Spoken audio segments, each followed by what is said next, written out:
Welcome to the Language Access Lectern, a PGLS podcast focused on language access in K-12 schools. I'm your host, Mark Byrne.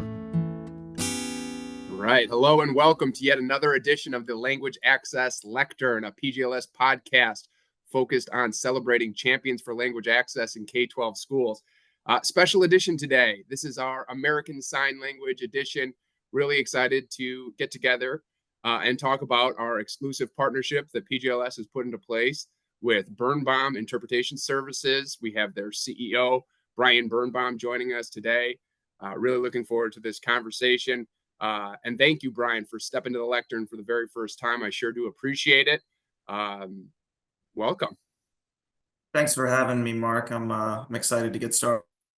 Awesome. Well, why don't we jump right into it? Perhaps you could tell me a little bit about the origin story of BIS and how that came to be, and then we can dabble into a conversation about the work that we do to support educational partnerships across the country. But tell us a little bit about your origin story. Yeah, sure. I don't think we ever spoke about this between you and me before, but it's actually pretty interesting. So both of my parents are deaf. My dad founded the company in 1995. Before that, he's had a storied past. That's a whole other conversation. But he worked for IBM, he worked for the government, and then he started his own courier business, and that was the company he started under Stewart B. Consultants, which is the incorporated name of the business. We're DBA, Birnbaum Interpreting Services. And he had a friend in the federal government at NOAA, I think the National Weather Service element of NOAA. And she was basically talking about how poor the service was for deaf access, sign language interpreting specifically. And she basically said, one of the biggest issues is that we have people that are starting companies and contracting with the government that aren't deaf, don't really know as much about the culture, about what's needed. We need people who deaf founders or CODA founders, and she said, the contract's coming up again. Why don't you just bid on it? And my dad was like, kind of taken aback, but he ended up deciding to do it. And then he won. And, my mom was helping out at the time. And that's basically how the company was born. They won the contract and came up with the name and kind of hit the ground running from there. Okay. And what kind of work were they doing on that first contract? It was just sign language interpreting, nothing special, on site. I mean, everything was on site at the time. Right. And it was, I actually don't know the specifics. I don't know if it was, if there were 5 staffers there that needed all day interpreting, something like, I know it was ASL. Okay. Very cool. Maybe another guest for me down the road. That'd be pretty neat to, kind of hear about, his experience. And then, of course, founding this company, certainly fascinated. How did you come to be involved in the business? Yeah, so I actually had no plans as I got older to work for my dad, to work for the company. When I was a little kid, I kind of assumed I would, and then as I got older, I wanted to do other things. And then I basically became a writer, kind of a starving artist, and I was living in New York City. And I went to Sarah Lawrence up in Yonkers for grad school. But I needed a job once I was out of there. It's not like writing essays and fiction pays the bills, And so I ended up working at the company, and I had really no ambitions to take over. I started at the bottom. I was an assistant coordinator. I started working my way up. I became the business development manager at some point, started winning some contracts. But even then, when the pandemic hit, I kind of wanted to go out and do something else. And then long story short, I came back, and by the time I came back, my dad had asked me to come back in about 2021. So I was gone for about a year and a half. And honestly, the company wasn't doing that well because he had stepped away for about 6 years and wasn't running it. And so he wanted me to come back and do business development and see if I could turn things around. And when I came back, I started looking into things, realized that, things weren't really going as they should. And he gave me an opportunity to run it myself. And then I did, and, rolled up my sleeves, worked 14-hour days, turned it around, and we started growing like wildfire, really. And, here we are today. Okay. That's amazing. That's an awesome story. Talk to me a little bit about the work that you guys have done historically interpreting in a educational setting. Yeah, I mean, we've been doing it since we started, really. We've in a lot of different forms. When we first started, we did a lot. It's funny, we did a lot of interpreting for the Maryland School for the Deaf and other schools for the deaf. And Mhm. we're actually now just bidding on a contract for MSD again now to come back to them. And it was a lot of community based stuff like that. As we progressed, the world started changing, and this is even before the pandemic. We started doing more and more remote interpreting for especially colleges, like community colleges, universities, places like Sowella. A lot of colleges that most people haven't heard of, but they're you know not all deaf students go to Gallaudet. They need help everywhere, and so there was a big need there. And now since the pandemic, on-site has become a real sticking point. As we us working together, we're attacking a lot of these school districts, and you've been really successful in helping us do that. And us partnering together, and we've also been doing that ourselves. We've gone out and picked up quite a few county contracts in the Maryland area where we're kind of centered. Um, Mhm. and the flow of it is kind of like, you could see in the beginning a lot of it was on site, and that's something we can talk about more, because there's such a difficulty in finding resources that just filling jobs, for the schools to decide, how many staff are we going to have and how many people are we going to contract out. It's they got to try and save money some way, so they're constantly juggling.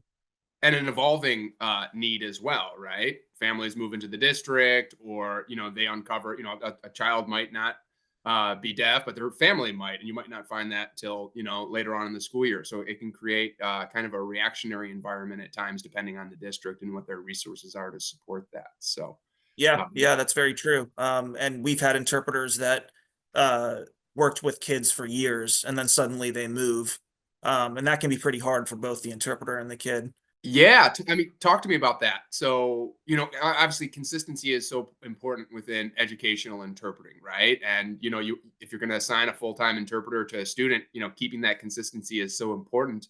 Uh, just in terms of building trust with that family or that student, and then of course, just in how they communicate with one another. But like, unpack that for me. Help me and our audience kind of better understand what those relationships look like over time, and why that's so important.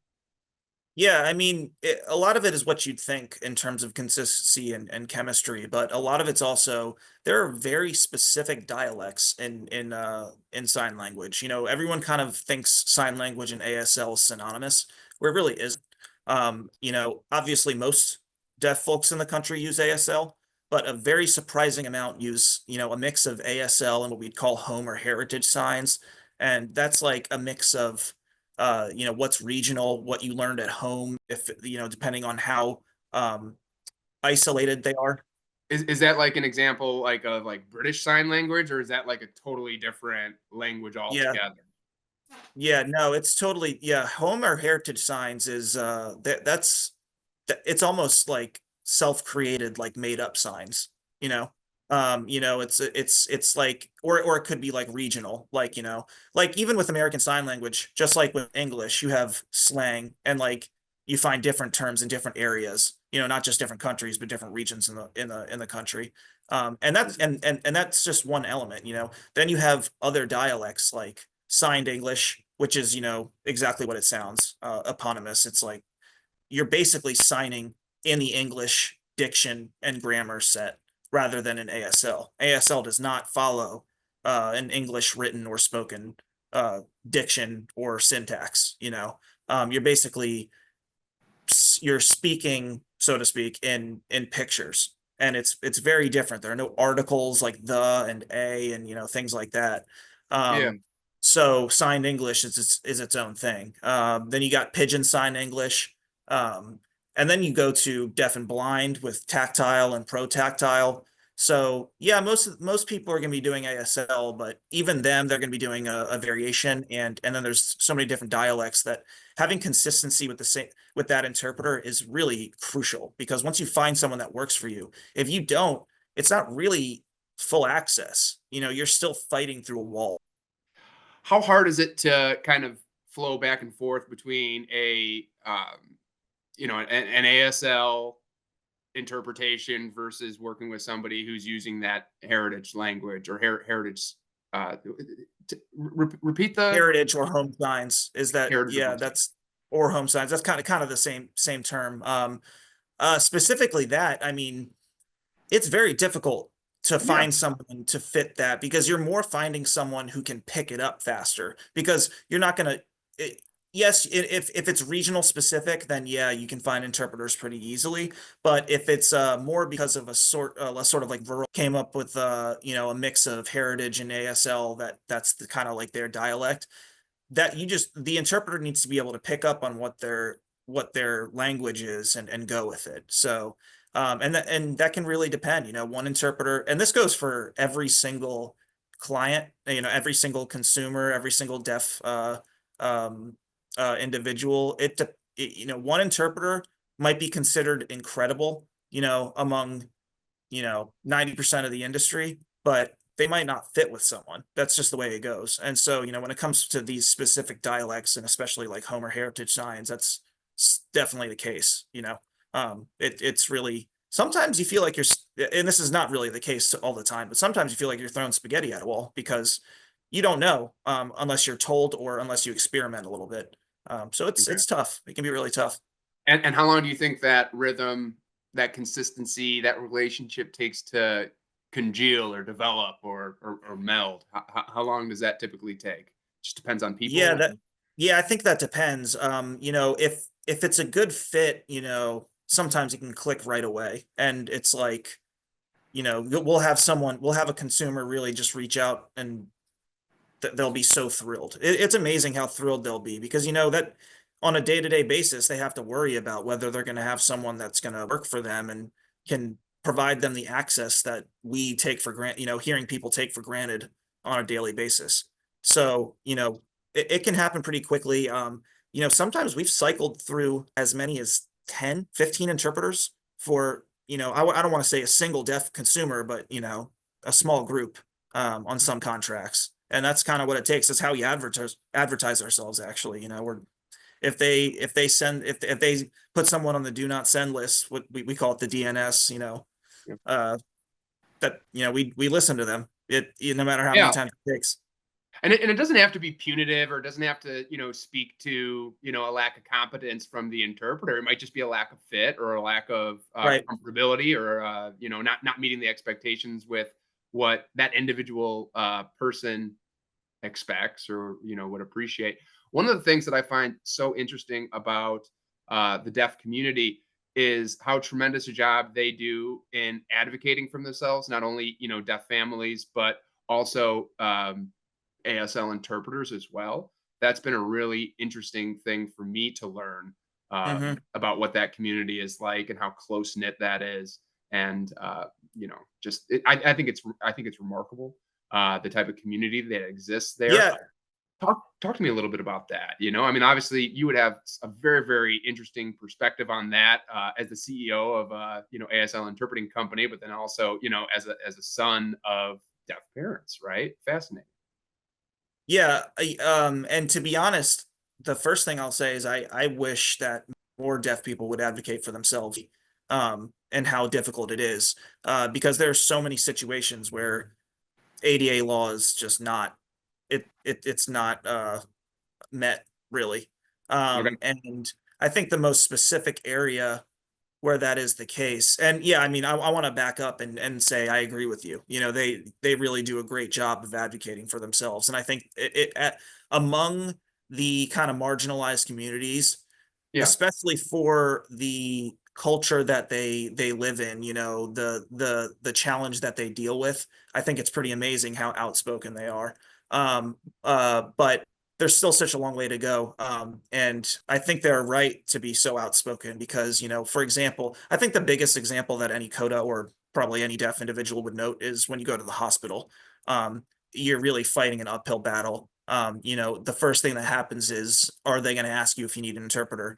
The second thing that happens is they might try to foist a remote interpreter on you in a situation that really doesn't call for it. It's okay to do that when you're maybe doing the administrative stuff, blah, blah, blah. But if, especially depending on the condition you're dealing with, you really got to have someone in person. And that's one of the biggest issues across the industry is when to know whether to have someone on site or remote, which we can get into more. Yeah. Finishing thought on my original question, and we'll get down that rabbit hole. Yeah, yeah, yeah. And honestly, like in terms of advocating for themselves, that's why in the hospital space is where you see the most lawsuits, really. And that's the only way that they've gotten hospitals to really start complying with ADA law.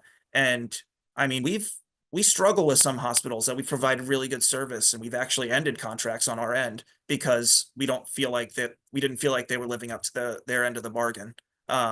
So, it's a tough balance to say, do we want to push them or is the situation going to deteriorate if we end this contract? But it's a tough call to make.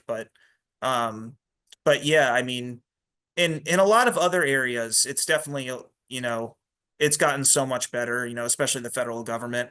Um, uh, and they don't have to advocate for themselves as much.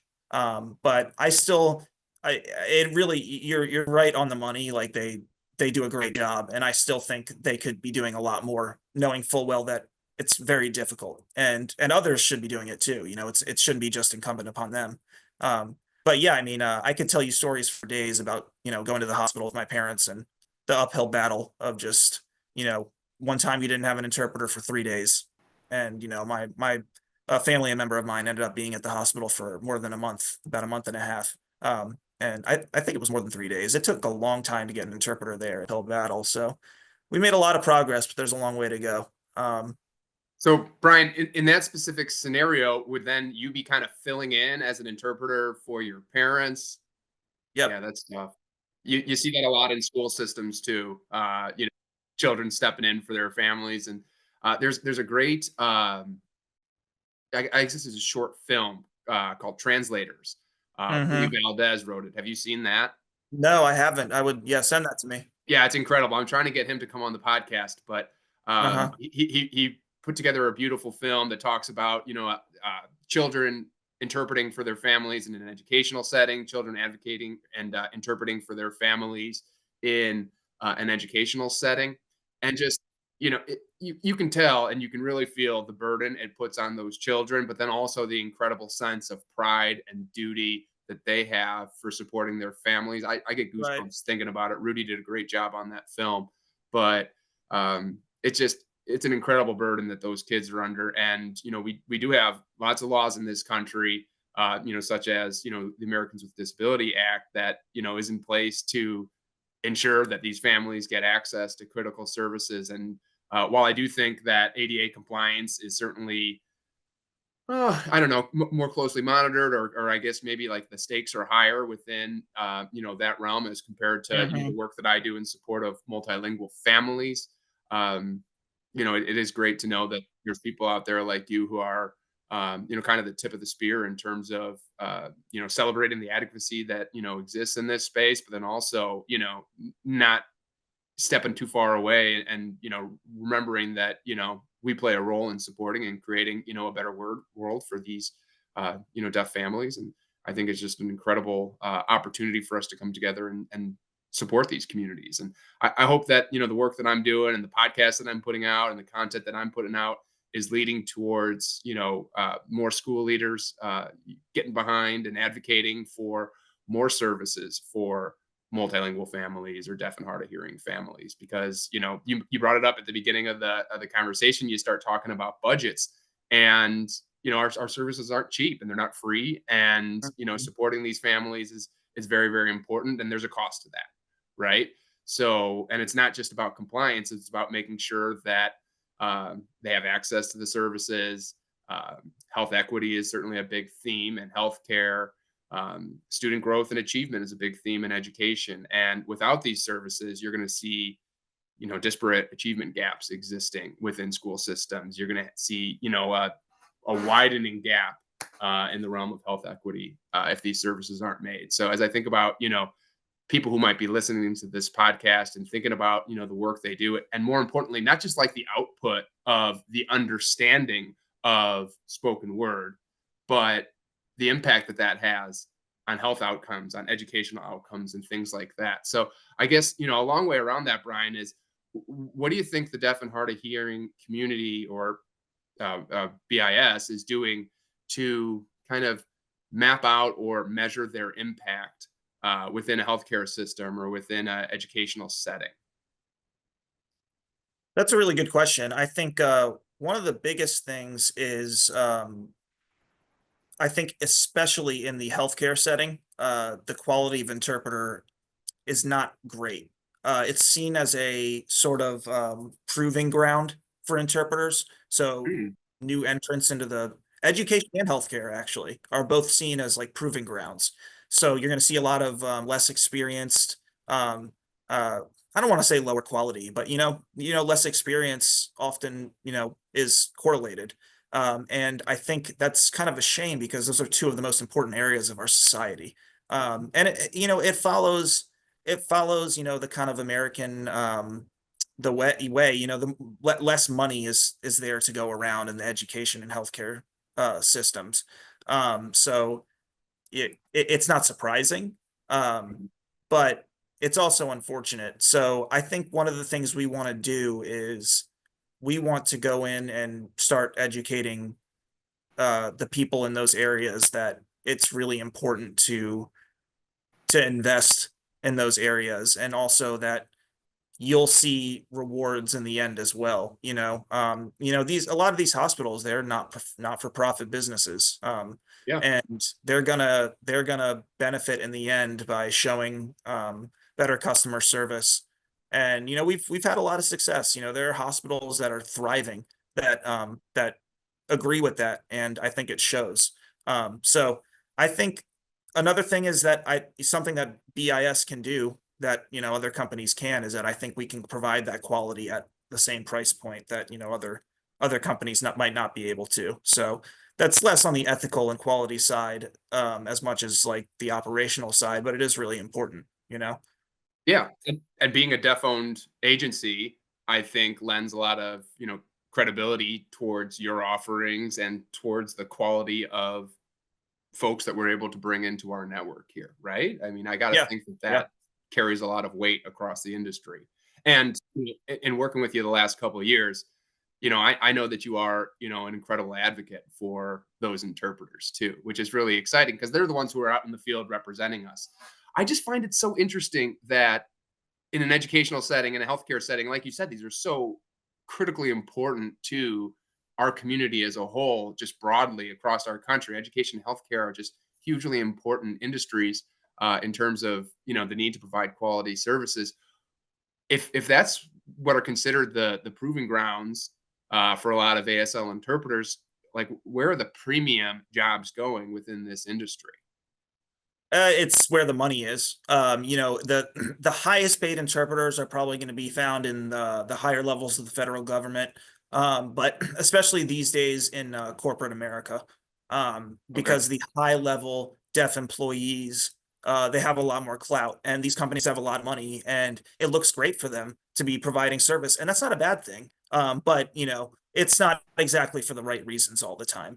And it's not their fault. They should be providing that service. I think that's great, and we applaud them. But I think we need to find ways to make sure that we're doing this across the board. And right now, we really haven't. And part of that problem is because there is a chronic shortage of interpreters, and this has been the case since 1995, and probably long before that as well. And in a lot of ways, it's only gotten worse because the new generation is just not producing as many interpreters as we used to. And it's pretty interesting because it's a very well paid job. So it's kind of an oxymoron. It's kind of something that's inexplicable. You'd think simple supply and demand. you're going to have a lot more supply coming in if the demand is there and the pay is good, but we're just not seeing it. And so that chronic shortage really leads to problems when you get to the areas where you need it more and there's less willingness to kind of pay or provide. Um, but yeah, I would say corporate America, they're leading the way, and it's a great thing. But you know, uh, it's easier. It's easy to do so when your pockets are so full and you get the benefit of looking good to your customer. We're working on spreading that to all areas to all industries, all sectors.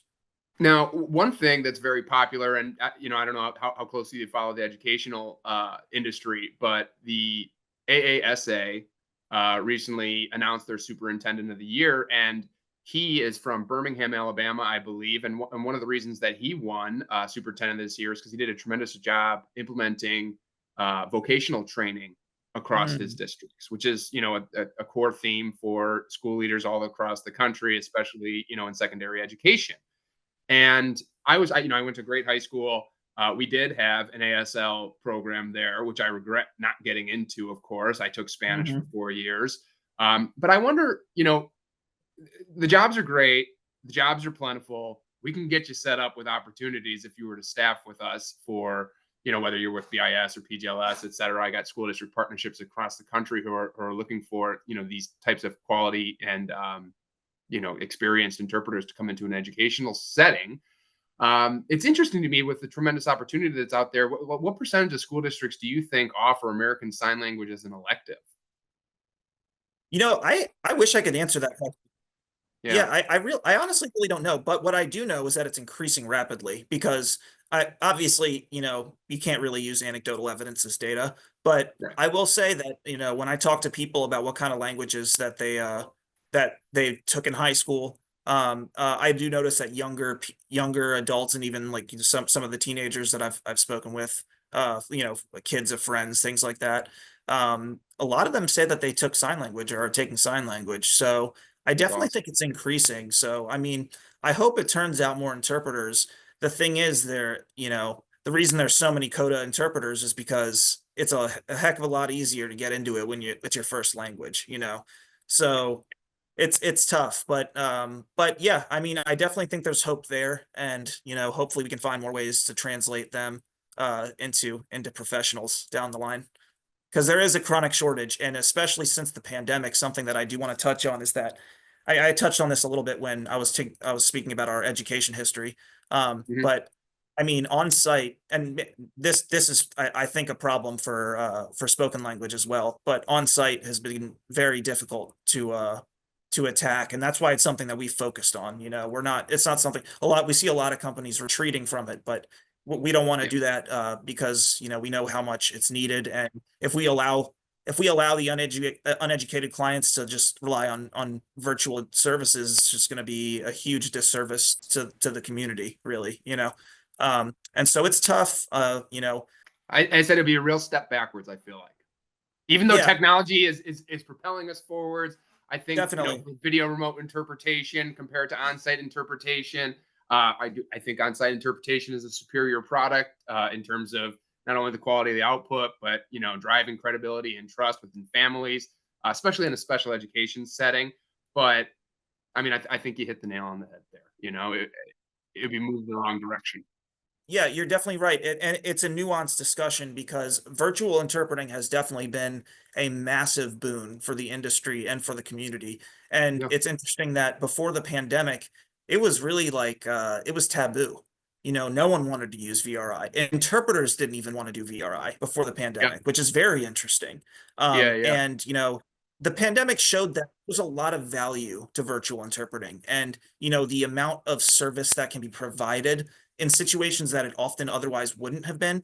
It's a huge boon to the community, and the costs are lower, so it helps everyone. But there's a line, and when you cross that line and you're providing virtual when it should be on site, that's when it becomes an issue. So it's a complicated issue, but we're Yeah. figuring it out.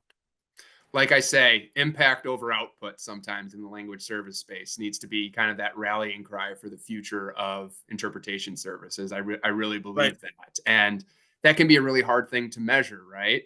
I think you can definitely measure it with parent engagement in an educational setting. I think you measure it with readmittance rates in a healthcare setting. And for organizations like us, if we're serious about measuring our impact and we're serious about making the right selection or designation of a service for a family, I think it's important to have options. But I also think it's important to remember that the impact of those services sometimes is even more important than the output. And that's something I Mhm. think about a lot when I'm talking with school leaders. And it's interesting to hear kind of your perspective on that, both from kind of a positive and negative standpoint. And I think you're exactly right. I mean, it is a very nuanced conversation.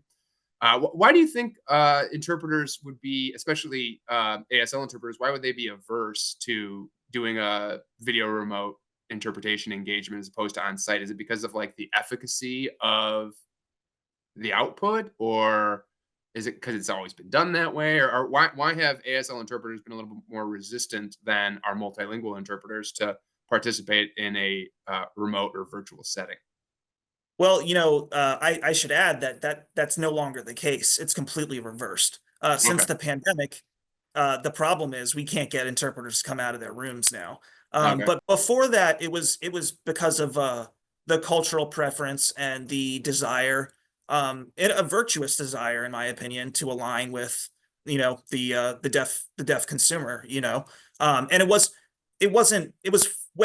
slanted way too far to the taboo side, and now the pandemic has swung things all the way to the other side a little too far. So I think we're going to come back to a happy medium.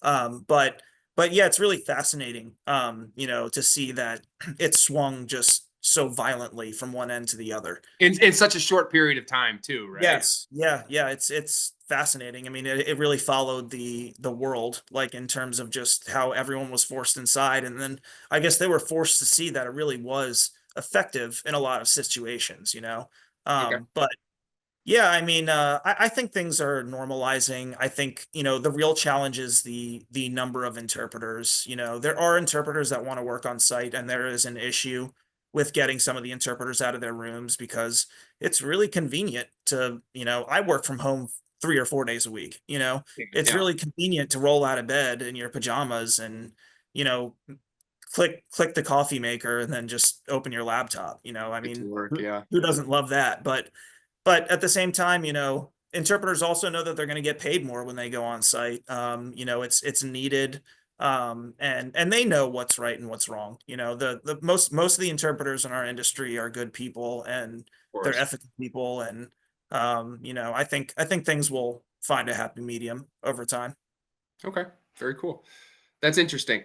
Now, one other topic, and this might be kind of a broad topic, since there are so many different specializations and certifications available across the landscape with American Sign Language. But talk to me a little bit about what those certifications are, why they exist, and why they're important within the realm of education or healthcare.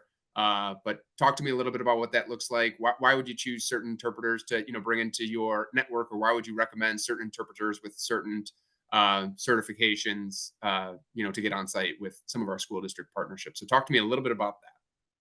Yeah, I think that's an incredibly important question, and it ties back to what we were talking about before.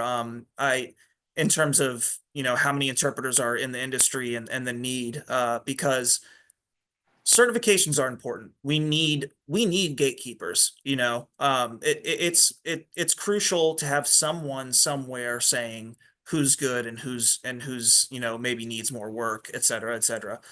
At the same time, um, where we come in is that certifications are not enough on their own.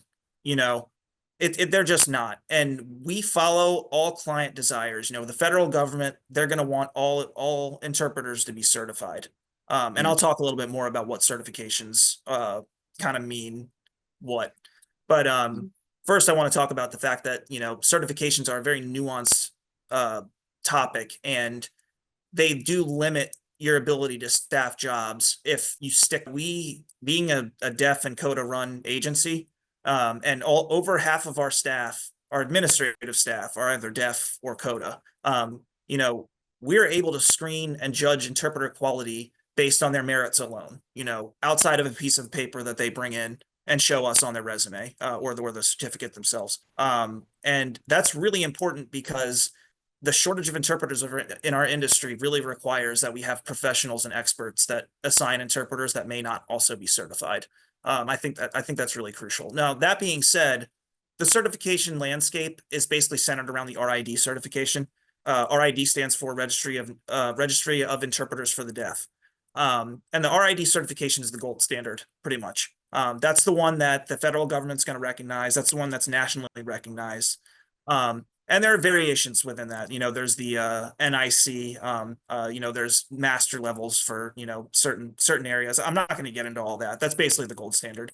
And then you have some other also regionally or nationally recognized certifications like NAD or BEI. But basically, when it comes to education and also healthcare, I think I always advocate for allowing us to determine who's going to be a good fit. And yes, that takes a leap of faith in a certain sense. And sometimes clients are going to automatically assume you're looking for a higher margin because maybe a non-certified interpreter is going to be less expensive. Sometimes that's the case, but it's really not always the case. There are really great interpreters out there that are not certified, and they're charging just as much, if not more, than certified interpreters. Because at the end of the day, the RID test and the whole process is not the end all be all. It really isn't. And, they're going to have some people that agree with me on that, and they're going to have some people that don't. I think most CODAs, deaf people, and interpreters are probably going to agree with me, because and honestly, you can see it in the data. I mean, some of the bigger contracts in the federal government are starting to loosen up their standards and allow qualified interpreters, is what they'll call it, instead of certified. And so I think it's a really important issue. And I think there should be more awareness about it because there just aren't enough interpreters out there. And in some cases, I'm seeing states, including Maryland, where BIS is incorporated, they're starting to bring on their own certifications. And I think it's a really, really poor idea. And they're just adding more red tape, more standards, and it's just going to make things worse for the deaf consumer. It's going to get more expensive. The quality is going to go down. It's not going to be good. And I'm not sitting here saying, that, I think there should be gatekeepers. I really do. But, the circumstances are what they are, and we don't have enough interpreters to be determining whether one is good enough or not, just based on these pieces of paper that really are not that rigorous. They don't require 3 years of a practicum or mentorship or anything like that. I mean, there is an oral and a written exam. I'm performative. I shouldn't say oral. It's oral and signed is part of the performative. And then there are some elements, but it's not really that rigorous. And you have to be good enough to get the certification. But we just talked about how much preference makes all the difference, and all these little nuances that make a good fit with an interpreter and a consumer. And really, a certification is not going to cover those things. There's so many CODAs out there that don't have certifications. It's just, yeah, I feel pretty strongly about it. Yeah, no, good. I'm glad we're having this conversation. It's important, and I think it gets even more challenging with an educational setting. A lot of different states have different requirements. Some states or some larger school districts that you and I work with specifically, they might require RID certification and or having a certain score on the EIPA assessment, right? So in California specifically, we're working with some school districts out there as well. They have a requirement that every one of their interpreters that they bring on site has, a certain score. I can't remember if it's a 3.5 or a 4.0 in terms of the educational interpreter performance assessment that they are required to have their interpreters take. So that becomes an even greater challenge, I believe, for school districts to bring in enough interpreters to meet their demand, and the demand is tremendous. You and I both know that. I think the school systems know that as well. Can you talk to me a little bit about that assessment? I know you specifically might not be interpreting in an educational setting, so I wouldn't expect you to have taken that assessment. But what do you know about that specifically? Yeah, honestly, I don't know too much about it, but I will say that I do think that it's understandable that these systems they have to meet a standard, right? And there's a lot of liability. If you bring in someone that can't do the job and then something's misinterpreted, or a student goes without service, proper service. I understand where they're coming from, so I don't fault them for that. I do think we need gatekeepers, but I do think that because of the state of the industry, unfortunately, I do think it's just incumbent upon clients to find agencies that kind of know what they're doing, maybe do their homework. We're, like you said, we're deaf founded, CODA operated. We're going to know what we're talking about, and not only that, we also care about the impact, like you said, the end result. We know what it's like to have our parents go into the hospital, or ourselves go into the hospital and not get service, or to be in an education system and not get service. So there's a huge difference. And yeah, I mean, these exams, they're not, it's not like, you can't you have to know what you're doing to pass them. It's not like they definitely have utility, and I don't want to sound like, I think I've made that clear, um but yeah, I think I would just keep advocating for that, and at the same time, we're going to follow their regulations and their compliance measures, because that's just always what we do. We're going to meet them where they are and do the best we can, and generally speaking, we succeed. I mean, I wouldn't say that. I mean, our job fulfillment rate is over 99% when you include all types of services, both on-site, remote, short notice.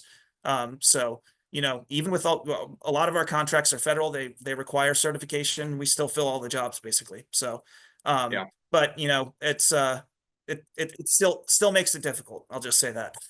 Yeah, no doubt. Well, Brian, I'm incredibly pleased and proud to be working with you. It's been really great to, kind of build this out and expand this segment of our business, both for BIS and PJLS. Working with, such a tremendous champion for access like yourself has taught me a lot over the last couple of years. I'm very reliant on our partners to educate and, put me in a position to be successful as, I kind of go out there and, serve as the mouthpiece for PGLS and the work that we're doing across the education industry. So I can't thank you enough, for yourself and all the efforts that you've made to kind of educate me along the way. Belinda Vance and your team at BIS has been nothing but, tremendous. And this partnership is just going to continue to grow and mature over time. But, you're a tremendous leader and a tremendous advocate. And I couldn't thank you enough for stepping to the lectern with me here today. This has been a great session. I hope our listeners get a lot of value out of this. And, let's do it again. You might be my first guest to step to the lectern for a second time, but I'd love to chat with your dad sometime too. That would be a lot of fun.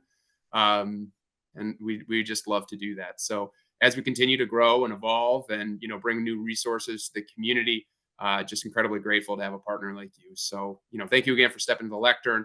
I'll let you get on with your day, but thank you for all the great work you're going to do. And we're going to keep it coming. Yeah, thank you, Mark. I'm really excited as well. I know we've been doing this for a couple of years now, and I hope we're doing it for 10 more. So thanks for Absolutely. having me on, and we'll definitely have my dad on whenever you want. Awesome. He'll bring a lot of value. And then, and would you interpret in that engagement? Is that how that would work?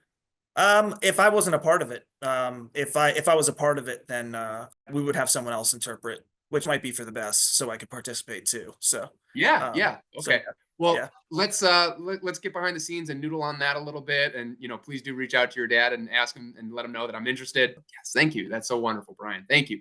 Again, thank you everybody for listening. We appreciate you all so much. And thank you all for tuning in today.